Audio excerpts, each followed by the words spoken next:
Did I mention that we're going to be doing interviews? Well, we are. And we're starting off really strong.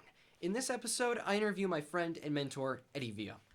Eddie Villa is on a mission to guide people to know how to be who they are in full authenticity to generate income, powerful connections with others, spiritual and physical health, and a rock-solid belief in themselves.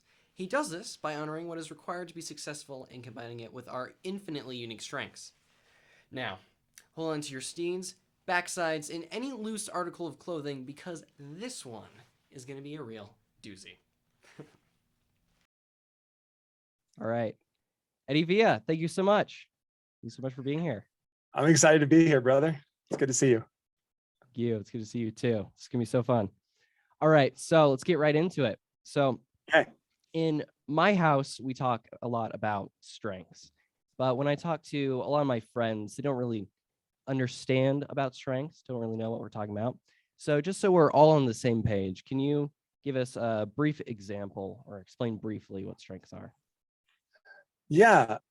So strengths is how we do things in a way that is truly authentic to how we were uniquely designed. Let me say that again. Strengths is how we do everything completely authentic in alignment with who we were uniquely designed to be. Okay. So I just kind of said it in a different way. In other words, strength shows that we are infinitely unique. That means that we are different than anybody that's ever been or ever will be. And so when we are doing things in a way that is honoring that uniqueness, we have more joy and we create better results. And results I'm talking about in everything, right? Income, relationships, our health, our belief in ourselves, so many things. Other people get value and we have joy. And so when we don't know who we infinitely uniquely are, then we live life with a spitball mentality where we take a thought or like, I'll just try this and see what sticks. And we do that our whole life. And ultimately what happens is we become extremely inefficient and we end up allowing ourselves to be led and guided by other people's beliefs of who we should be. There's so many things I could say, but ultimately it's like, how do I just do things in a way that honors who I am instead of what the world tries to get me to be? That's incredible. That's really cool. So I first learned about strengths when my parents joined your Unleash Your Strengths community.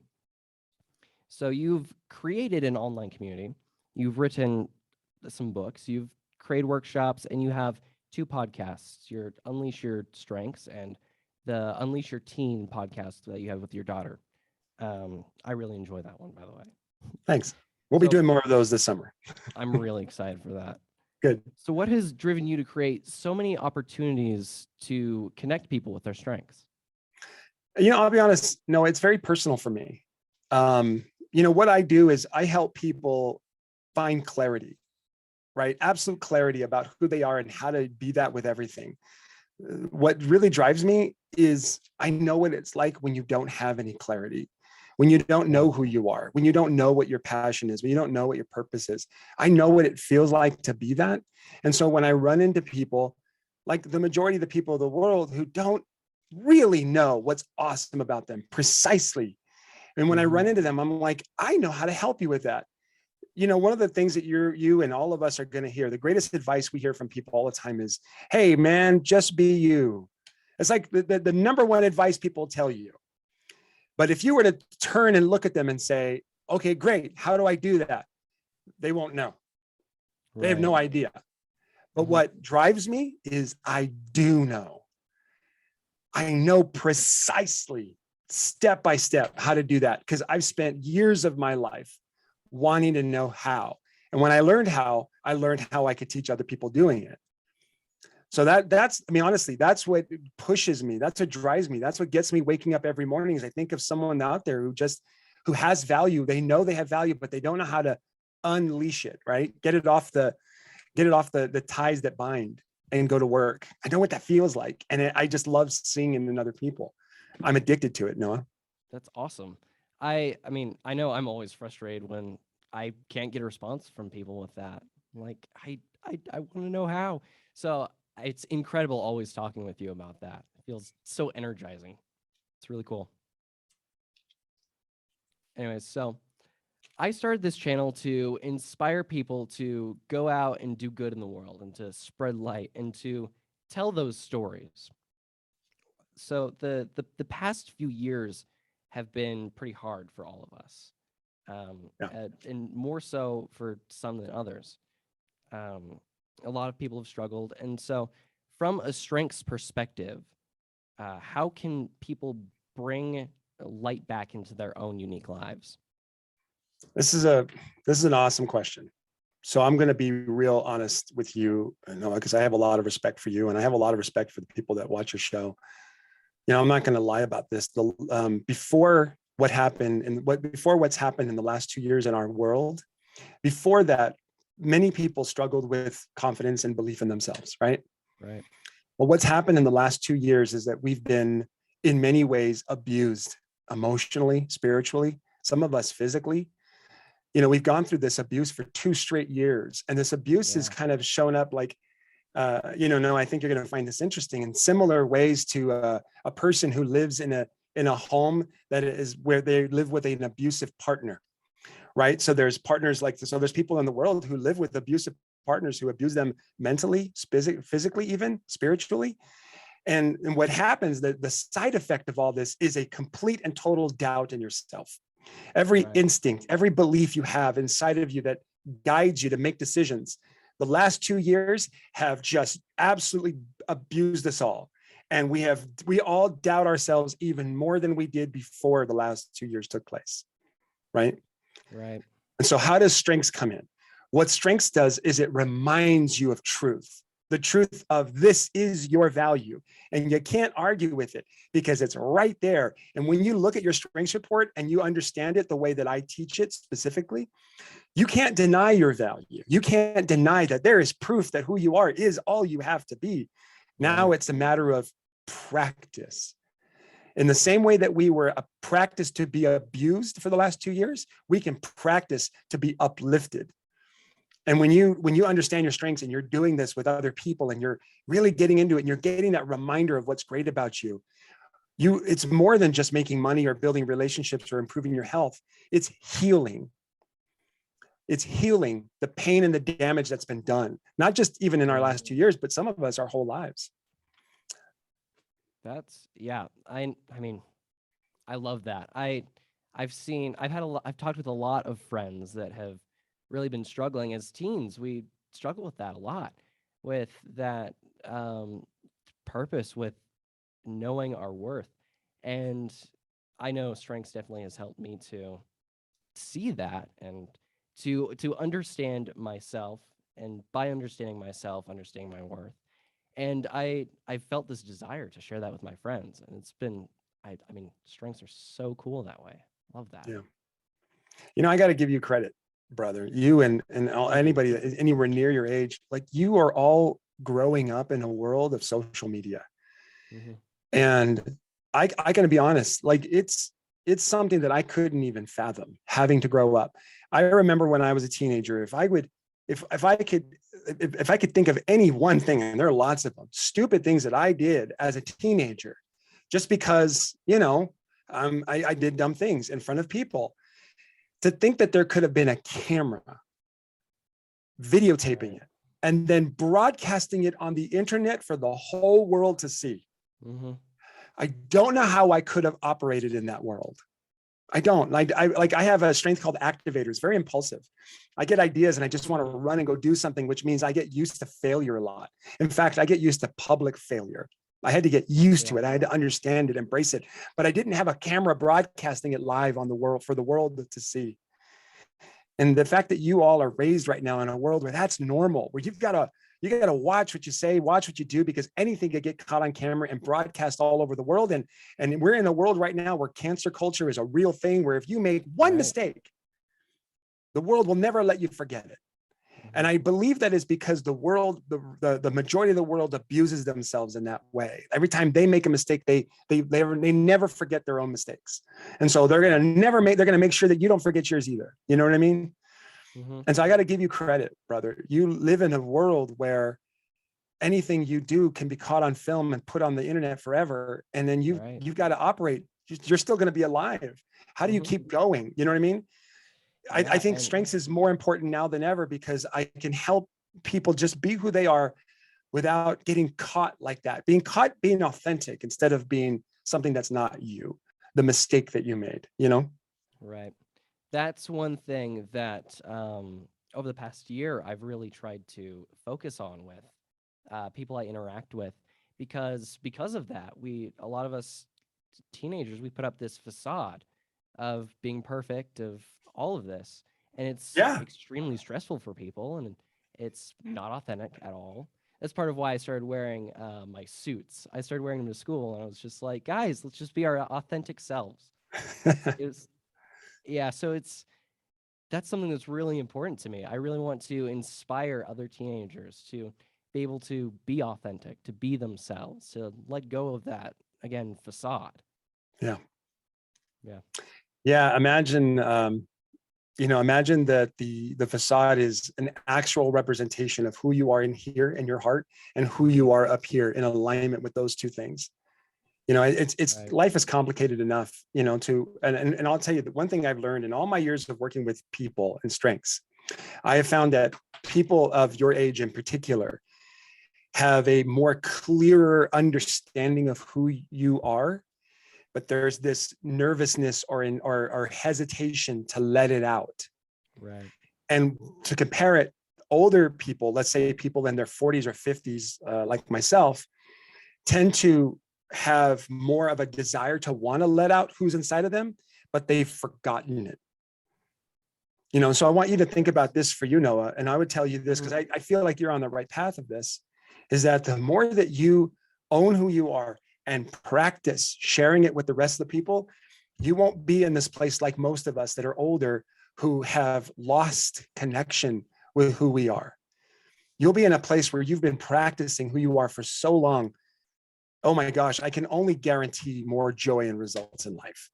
So if there's anything I could encourage you to be, is to learn how to be who you are and practice it externally, so that when you get to be in your 40s or 50s, it's more of a continued celebration of who you are instead of having to go through a rediscovery like I had to. So that's really powerful. I love that.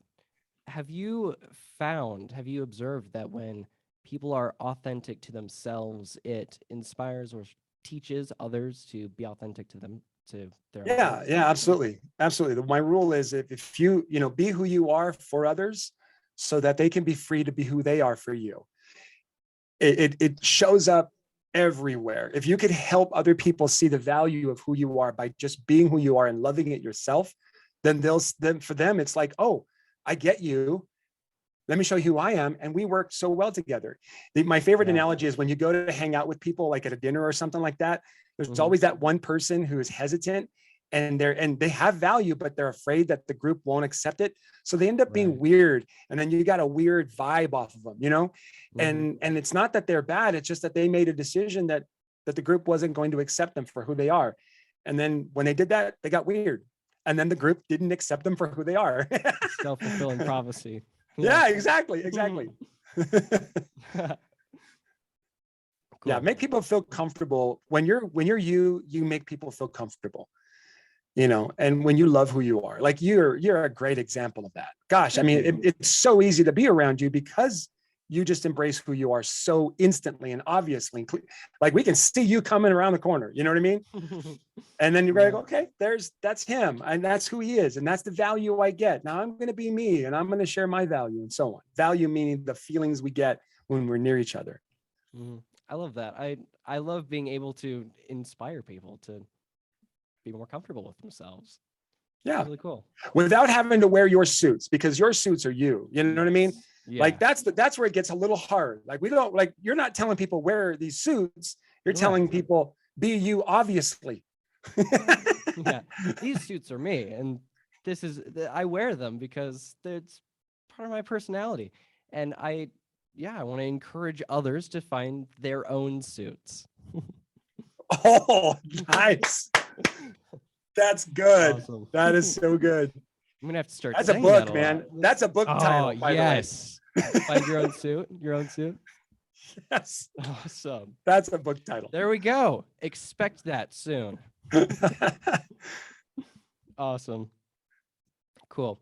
Well, so we've been talking about teens a lot. I believe teens have a ton to offer to this world. I believe we're primed to be the one of the greatest generations to have lived on this earth. We really just need to start finding the things that can help us go towards that direction. And I know you care a lot about teenagers. Yeah. And like we said, a lot of teens like me feel stuck because we're not adults yet, and we're also not children. So, what's your advice for us to make the most of this time rather than feel frustrated by it? Well, I think my theory, I haven't seen a label on this, but my theory is that this generation, this teenager generation, has more of a desire to be authentic and vulnerable than any of us have ever experienced in the history of time. Like when I look at my parents, my mom and dad passed away a while back. But when they were, I could tell that where they grew up, in the 30s and the 40s, vulnerability was not a thing. Telling the truth, being honest about your feelings, acknowledging that you have feelings. These were not things. And this is something that I recognize that we needed in our culture, but I'm noticing that the teenagers, including my own daughter, have this massive desire to be so authentic, to know what that means, right? So the advice I would have to you is to own that and own the fact that you are going to disrupt the system. Yeah. And people like me or people that are older than me are going to have the hardest time dealing with that. But that's your job. Your job is to move our culture forward. Help us see the value of authenticity. Help us see the error of our ways. Help us to know how to be better parents, be better, culturally accepted. And what's really important too is to help us to learn how to tell the truth better. And not make up stories in our heads about things that aren't true. That's my advice. Help us to tell the truth. Awesome. Do you think that this should be a gradual change, or do you think if we all come together as a whole, we can make this a really quick transition in our culture? Well, I think it could. Well, I think the only thing that we can do as a culture is gradual change. Anything too fast is going to be too violent and ultimately rejected. And gradual doesn't mean tiny. It could be small, but I think what we could do is encourage people to be more honest, talk about what they truly care about more vocally, take chances. I think a lot of people, including the youth of today, have a lot to say, just like always. Like when I was a kid, there was things that we had to say, but we didn't come out and say it as much as we should have. But now that you have the internet, you have social media, the more honest you are, the more the collective will be speaking the same truth, and the collective truth will come out. You know what I mean? Mm-hmm. So when I say gradual, it doesn't have to be gradual for you personally. It can be instant for you personally, how you can handle it, but it will be gradual for our society. And I think it's important that we invite other people to be honest. But here's the caveat. No, and I always have to say this. We have to be just as good as listening as we are at speaking. And so my biggest advice to people is that match your passion to speak with a passion to listen. And that every time you feel like you aren't being heard, it's because you're not listening. And every time you feel like people aren't speaking up, it's because you're not speaking up. Wow, that's powerful. That reminds me of a chapter in How to Win Friends and Influence People. Oh, greatest book.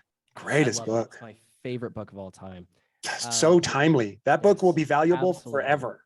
I wholeheartedly believe that. I don't remember if this is a direct quote, but there's a chapter in the book where it talks about listening to people and being genuinely interested. And what comes to mind is people are interested in people that are interested in them. Yeah, I think absolutely. that's Only really cool. 100% of the time. Mhm. Absolutely. Awesome. Cool. Well, so what are some of the most inspirational things that happened because you stood in your own strengths? And is there an example that's really meaningful to you personally? Inspirational quotes. So it things that happened in your life because you stood in your strengths. Oh, geez. That's a lot. Okay, I'll come up. I'll give you some good ones. First off, speaking of quotes, just for a second, I do remember a quote from a long time ago that I read from Mahatma Gandhi, which was find yourself by losing yourself in the service of others. And I really love that quote because that was something that I really felt like I wanted to do, was to lose myself, get lost and get totally into a mission and a focus. And so as far as like when you look at that thought process, okay, how do I lose myself in the service of others?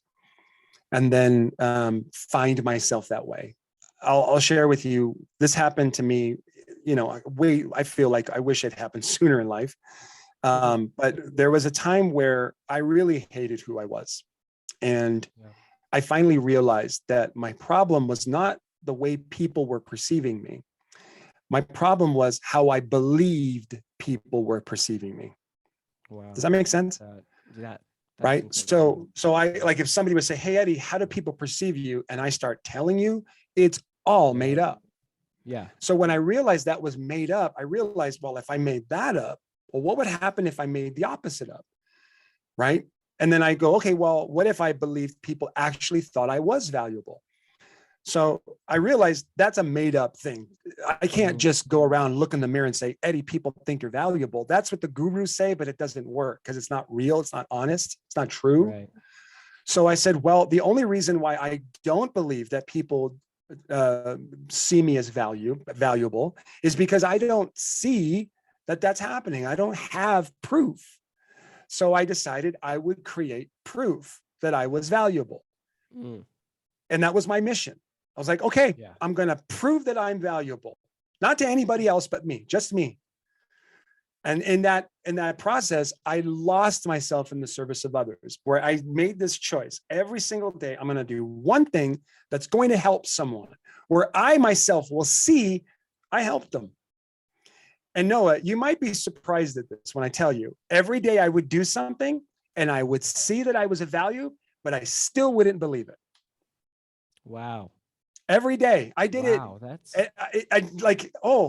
My mantra became, okay, I did something. I could see how it helped, but I still don't think I'm valuable. I'll try again tomorrow. Right. And I did that. And for me, the way I did that is my way. It's not other people's way. So I'm not telling you all to do this. Just understand that principle. Do one thing that helps someone every day until you finally one day believe it. And so the way I did it was I would do videos on Facebook. This is long before there was even such a thing as live broadcasting. There was no live broadcasting this time. Facebook had just come out with a thing where you could record a video on your phone and post it. That was new. Wow. And so I did a video every day where all I did was talk about the things that I was struggling with. And then I would talk about a thing that I learned that day. And then I would talk about what I was going to do to try to honor that lesson. And then I would encourage people that were watching to do it with me. That was it. And I would pray that at least one person would watch it and that nobody would say anything bad. Like, I was worried that people would say, Eddie, who do you think you are? Who do you think you're, Tony Robbins or something? Shut up, stop talking, doing videos. You're nobody, blah, blah, blah. I was terrified that was going to happen. I was surprised it never happened once. Most people just ignored me. And that was the greatest thing they could have ever done. Because in my head, I was thinking they were watching, and the truth is they weren't. So I got to practice, Noah. That's really cool. And then I did that every day. And then 6 months later, okay? 6 months later, during this time, live broadcasting became a thing. Periscope became a thing. Facebook Live became a thing just as that was happening. Right. And then I was doing live videos, and all I did was just lose myself in the service of others. And then one day, my loving wife said, Eddie, you are as I started getting messages from people saying, hey, I love your video. I have a question, And then I'm like, oh, look, it's helping. And then one day my wife said, Eddie, you're helping all these people and you're not helping us grow our business. Why don't you just charge them for coaching? And I thought, that's crazy. Why would I do that? But then I couldn't get that out of my head. Why wouldn't I charge them for coaching? I've learned some things in 6 months. I could help someone. And so I did a video where I said, hey, I'm going to start a private coaching program. If you're interested, just send me a message. And then I got on the phone. I had 10 people message me. And I got on the phone with all 10 of them, talked to them a little bit, found out what they needed, and then offered them to work with me for a month for $1,000. Wow. And don't ask me how I came up with that number. That's another story. But I said, for $1,000, I will work with you for a whole month. And I'll help you with this thing that you're dealing with, right? And within 24 hours, I had 5 people sign up. Wow. In 24 to 48 hours, I made $5,000. That's incredible. Exactly. My head exploded. Holy crap. And I was like, what just happened? How did I do that? How did I just make $5,000 in 24 hours? That's crazy. That's insane. That was a monthly check for me. Wow. And I did it in one day. And I'm like, I want to know this. I want to understand this. I want to know what just happened. And so I lost myself in service of others. I made an offer. People purchased it. They saw the value. And that's when I started to be convinced, maybe I do have something to offer people. Right. Took me 6 months and someone to invest in me. Wow. That makes, I don't remember where I heard this, but that makes me think of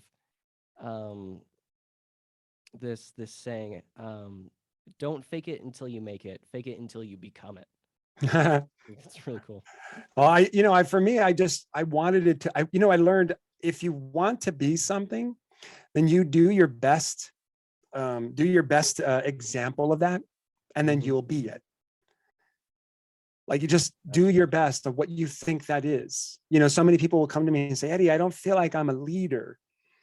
And then all I got to do is ask them questions like, are you a parent? And they'll say, yes. And I'll say, you're a leader. Have you ever invited someone to do something with you? And they're like, yes. And I'm like, you're a leader. I think what people do is they create these ideas of what they're supposed to be in order to be the thing that they want until they find out they've been that thing this whole time. Wow. I find that really fascinating. And I see it a lot. Really which makes me love what I do even more, when someone realizes they don't have to work harder or do something else to be convinced that they're already doing it. Now it's like, how do I do it more on purpose? They already have it in them. They just need to start taking action. Yeah, like on purpose, consciously instead of subconsciously, accidentally, if you will. Awesome. Well, so a lot of what I heard growing up was about not focusing on your strengths, but focusing on your weaknesses, right? And why you should work on making those stronger. So I love to hear why you advocate for focusing on strengths opposed to strengthening your weaknesses. Well, I think there's a miscommunication on we'll call it the universal description of what a strength and a weakness is. Mm-hmm. So what I want people to do is to kind of get clear about what a strength means to them and what a weakness means to them, because we could be on the same page. For me, a weakness isn't necessarily a thing that you're not good at. Like, for example, if let's say I'm running a business and I feel like my customer service is not so great, and we can call that a weakness, right? So I feel like I do great on delivering my product. I have great operation control. People are, doing the work, but our customer service is failing. So customer service is a weakness. And what I mean when I say don't develop weaknesses, I don't mean don't try to be better at customer service. Mm-hmm. What I refer to as a weakness is where there's a thing that I am not good at myself. When it comes to like for example, one of the things I'm not very good at, Noah, is worrying about what other people are thinking. I would call that a weakness. I am terrible at worrying about what other people are thinking. So what I have to do is use a strength instead, which is ask people what they're thinking. Right? Some people are good at just thinking about what other people are thinking, and they just are good at it. Like if they have harmony as a strength or empathy as a strength, which are not mine, right? So for me to develop my empathy powers or my harmony powers, that would be developing a weakness. I don't play that game. I don't. What I'll do is instead is look at the thing that I want to improve. Like, for example, let's say customer service, and do it with my strengths, which has nothing to do with empathy or harmony. It actually has to do with influence, which is I'm great at finding out where people are, finding out where they want to be, finding out how they want to get there, and then asking them how they want me to help them do that. And when I approach that thing that I'm not doing so great at with which is, let's say, customer service, for example, then I approach it with my strengths instead of a weakness, which is like a low strength or a low talent. Does that make sense? Right. It does. So that's what I kind of do. A lot of people will do calls where they'll say, okay, everybody, let's talk about what didn't work. And let's try to figure out how to get better at it. And I'm like, you know what? That's a waste of time. If we're going to sit and analyze why something didn't work, all we're going to do is find proof of what didn't work. Right. How about we focus on what we did right and do more of that and do everything that way? That's where I operate from when it comes to strengths. Let's focus on what we did good. Let's focus on how it worked. And let's look at how we can apply that to everything else we do. I love that. I think it's really interesting how much more of a positive turn spin that puts on it. And I know I've definitely always performed better when I focus on positive instead of negative. Yeah. I think negative can be a good thing to push us, but I think positive is just a lot more empowering. Well, it gives us hope. Some of us take on projects that are a little too big for us. And if we don't have hope, we're in trouble. Yes. Awesome. Well, I'd love to give people an example of strengths. So, Sure. Do you have the strengths I sent to you? I do. Yes. Awesome. Let me pull them up. So why don't you tell everybody who these strengths are for, and let's kind of give them all some context. What I'd love to do right now is I'd love to go through my brother, Jack, and my own strengths. We're both natural leaders. We love to lead, but we do that in very different ways. We share some top strengths. We have some pretty different strengths as well. So right now, I'd love to go through Eddie and see how we can work together better by using our individual strengths. Okay, so I'm going to share my screen here in just a second, but I just want to repeat everybody what Noah is talking about here is appreciating the goal for me. My primary goal in the planet, the world, my mission, my call is to help people of the world see the value in our differences instead of engaging in cancel culture because we keep seeing how we're different. What I want people to see is that we're supposed to be different. There's value to there. No one is the same. And when we focus on seeing the value of our differences, we get more connection, we make more money, we improve our health, relationships, belief in ourselves, and so on. And so what I would do here is let's look at who Noah is. And then let's look at who his brother is. And let's acknowledge that, yeah, there's going to be some contention, but truthfully, the strengths are actually complementary. So let's take a look at it. Now, just so everyone knows, I didn't review this before I jumped on here. I know some things about Noah because it's kind of obvious. He's very obvious, and that's awesome. And I know nothing about his brother as of this moment. And I'm sorry, when we did this earlier, you gave me co-host, but now I'm co-host is off again, so I can't share my screen. If somebody could, can we fix that real quick? Yeah, sorry about that. I should have mentioned that earlier. So No, while we're doing that, I want everyone here to know that what I'm going to do here is show you a Gallup Strengths Report. And if you go to my Instagram, which is Eddie P. Villa, you can actually go onto a link on my Instagram where you can get your strengths. Now, Gallup does charge a fee for you to get your strengths. And so you're going to have to pay that fee. But what I'm going to do is that if you go through my link, you can get full trainings and even a digital copy of my book so that you have something to help you apply your strengths to, so you don't have to pay extra. So for those of you that haven't gotten your strengths yet, you can go to my Instagram and go get that. Are we in? Okay, we good? Yes, I think All right. we are good. So let's take a look at, no, I think, let's see, which one are we looking at first? Oh, that's Jack. Okay, hold on. Let me go back to Noah first. Let's share Noah's. Oh, I'm on Jack again. Sorry. Sorry, hold on 1 second. Let me do this right. Okay, so you should see Noah's strengths, and I'm going to zoom in so everybody can see it a little bit clearer. Okay, does that help? Yes. Hold on, let me just move this a bit. All right, everybody. So what we see here, all right, so what we see here, let me kind of give you all a little bit of a bird's eye view of Noah. Now, remember, Noah is infinitely unique. He's a creature that's never happened. There's never been anybody like him ever in the history of time, and there never, ever will be anyone like him. So what I'm going to share, what I'm going to share is just some surface stuff, okay? I'm not getting in too deep, but I just want you to help you understand some surface stuff. First off, he's got 1, 2, 3, he's got 2 influencing here and 2 influencing here. So that means he's got 4 influencing strengths in his top 10. And what do influencers want to do? They want to help people move forward.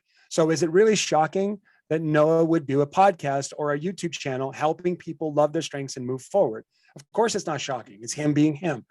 The next thing is he's also got 1, 2, and then 3 relationship building strengths. This means that he also wants to connect. And guess who he connects with best? He connects best with those that are moving forward. Those where he does his best connection. So let's think about that for a second. Noah wants to help people move forward, and he wants to connect. And so imagine a world where Noah's like dream world is where he's got a tribe, a group of people moving with him, and he's learning about them. He's understanding them. He's honoring who they are. He's cheering them on. He's, he's helping them see what's great about them and helping them capitalize on that. And what he doesn't want to do is cause people to think about the past. If you look at his bottom strength context, he doesn't want people to hold on to the past. He wants to help people go towards a future vision. That's his futuristic strength right there. He doesn't want to treat everyone the same. He knows that everyone is unique and different. That's individualization, right? And so these are some things that you should know about Noah. Now, let's talk about his brother. So now I'm going to pull up his brother's strengths, okay, which I believe is this one right here. Okay, so his brother Jack. Now let's take a look at his brother Jack. Now him and his brother Jack are similar in some ways, but still vastly different. So what is Jack's strengths? So Jack's got, let's see, he's got 1, 2, and then he's got 3 strategic thinking strengths, which means he loves to use his mind. He's also got 1, 2, 3 executing strengths, which means he loves to make sure things are done the right way. So let's take a look at these 2 boys, these 2 young men. Noah, who wants to move people forward and connect. Jack, who wants to use his mind and make sure things are done the right way. Do you all notice the difference? One is internal and the other is external. Jack is internal. He uses his mind and he wants to make sure things are done the right way. Things are done the right way in accordance with his core values. This is belief. So Jack is very stubborn. He's very stubborn in the idea that he knows what's right and what's wrong for him. And what he would love to see is a world where everybody follows those rules. Okay? That's what belief is. But he's learning, probably thanks to his great brother, that not everybody wants to follow the rules. Other people have different rules. And that can be very frustrating for someone like Jack, Okay. Especially when he's about making sure that foundations are built strong and that people are honoring what they say they'll do. Right. So Jack loves it when people aren't impulsively promising things that they can't deliver. Noah, do we know anybody like that? Well, maybe Yeah. I might be pretty impulsive. Yes. And that's not it's not a bad thing. It's just who you are. Sometimes you get an idea. You're Right. like, hey, we can do this thing. But then, hey, look, I'm an activator too, brother. I get it. Mm-hmm. Sometimes activators get all riled up and excited and they want to go do something. And then what happens? You're like, oh no, I'm not going to be able to fulfill that promise. And what do the Right. executors like your brother say? Well, you shouldn't have promised it. Yes. It's great. So this is where the two of you could have some disconnect. See, although he is strategic, he's a futuristic just like you, but he's not thinking futuristic as in all the wonderful people we're going to spend time with and connect with, you see, because he's a relator. He likes to keep the circle small. Whereas you're an includer. You like the group to be big, right? And he's just like, hey, loud guy, you're bringing too many people in the circle. and you're like, but we need to bring lots of people. Let's change the world. And he's like, but this is too many people, right? So what does he want to do? He wants to make a difference in the world without having to bring the world into his house. He's got a very important mission to execute. See, significance and belief is make a difference in the world that is mission-based. He's got a very powerful mission inside of him that is very intense. And he even himself sometimes struggles with being able to handle that responsibility. People of high significance often feel like God is in their face saying, you're not doing enough. Okay, that's a very intense responsibility. Again, look at responsibility that he can easily take on. And then with his competition strength, he looks at other people and sees that they're making a difference in the world and starts to ask himself, why am I not doing more? How can I be more? Right. And then he also with his woo, now he's got woo really low and you've got really high. And he looks at you and he goes, man, my brother is so charming. And I am not. People that don't know what woo is, that stands for winning others over. Yeah, people of high woo tend to be very charming, very fun to be around. You know, that's Noah and I, right? We care that people like us, okay? Jack doesn't. Yeah. It's a draining thing for Jack to worry about whether or not people like him. So what I would tell Jack is don't worry about whether people will like you or not. You've got a mission, brother. You've got something important to do. And it's time for you to get better at communicating that mission so that you bring that small circle of people to you. And then you and that small group of people make a real difference in the world, a real honest difference that's long lasting, that is legacy based. And so how do we bring the two of you together? It's start to see how you work together instead of against each other. He wants to make a difference in the world. You can charm the pants off of anybody in the world. So imagine that if we take his mission and add your flair and charm together, you two can actually make a massive difference in the world when you both embrace the fact that you are different. When you both say, you do you, I'll do me, and together we'll make a difference in the world. That's really cool. He's the behind the scenes guy, making sure that the mission is being honored and that we're always delivering what we promise. And you're the one that puts the fun, the flair, the show, the connection, the feelings, the inspiration, while he makes sure that the core values and the processes and the vision of where we're going is honored. That's really That makes sense? That's awesome. Man, I love that. Thank you for that insight. Well, I hope it helps. Absolutely. You two are meant for each other. Yes, I believe that very deeply. We're definitely best friends. So as we're wrapping up, one of my last questions, which is arguably the most important question, is, well, one thing I've learned about you is that you love J.R.R. Tolkien's Lord of the Rings. Oh, gosh, I love it. I can't read the books, but I love the movies. Watch they're all incredible. of them. Oh, gosh, yes. All the appendices, all of it. Yes. we have the extended editions at our house, and Only way you should watch yeah. those is the extended Mhm. editions. That's it. Absolutely. It ruins the original ones. Yeah. Anyways, so I absolutely love Lord of the Rings as well. So based on our strengths, what characters do you think we would be in Lord of the Oh Rings? gosh. Okay, let me go back to your strengths. Okay. Well, okay. If we were looking, let's combine Lord of the Rings and The Hobbit. Is that okay? Yeah. Because that way it gives me lots of people to look at. Oh gosh. Right. Oh man, this is I really have to think about this because when I think about woo and communication, I think of people that an activator, I think of people that are fun and loud and joyful and wanting to get a lot of people all excited. Right. Not a whole lot of that in The Lord of the Rings and The Hobbit. There's a lot of very serious characters, a lot of dramatic characters. You know what I mean?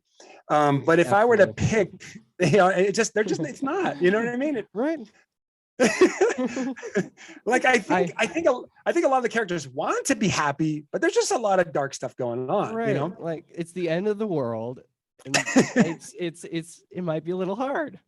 Yeah. So if I were to maybe pick one of your strengths, let's see, I would say, oh, gee, man, so many. Let's see, activator, communication, individual. I want to play with your ideation strength.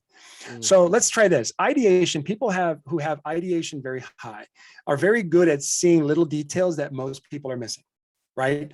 The small things that matter that other people are missing.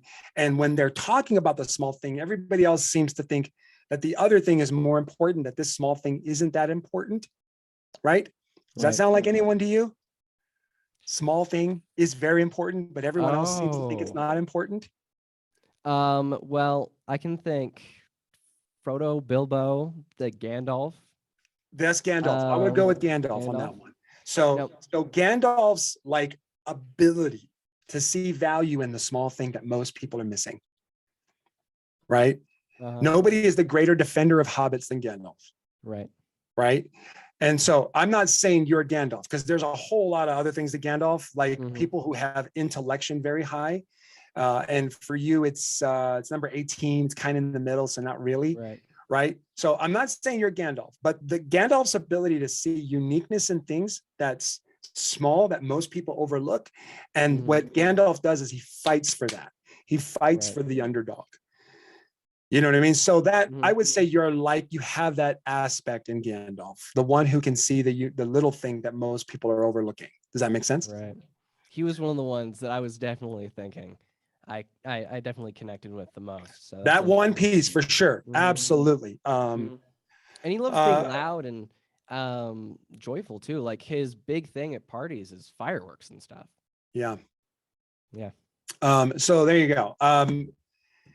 If I were to emotionally connect to any character, it would be Aragorn, because Aragorn was the guy who had all the value that everybody saw greatness in, except him. But when he stepped into it, he became this great king and leader.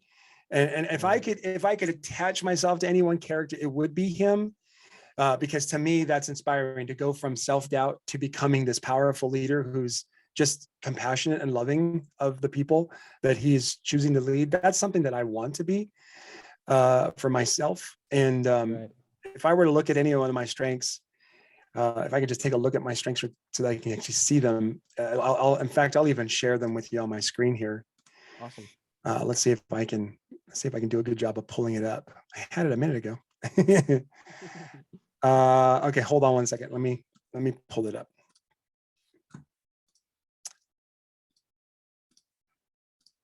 All right, here we go. So if I could attach myself to any one character, I think it would be Aragorn. But if I were to pull a strength, this is my strengths report here. I would say self-assurance. So self-assurance is my number 5. Yeah. And self-assurance is a desire to trust my instincts, to want to rely on my gut feeling. You know, and when I think about Aragorn, I think about and we're talking about Lord of the Rings. I'll be honest, I think I like The Hobbit better, but with Aragorn, I think I can see him really kind of relying on his instincts and wanting to make decisions based on how he feels. Just kind of trusting his gut and knowing that his gut has got to be in alignment.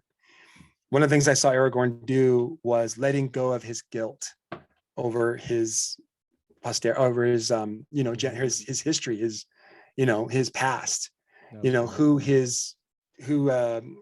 my gosh, I'm forgetting names now, but basically who his lineage was up to him, and wanting to separate from that. Right. And I think he wanted to separate that because he felt in his heart that he was different.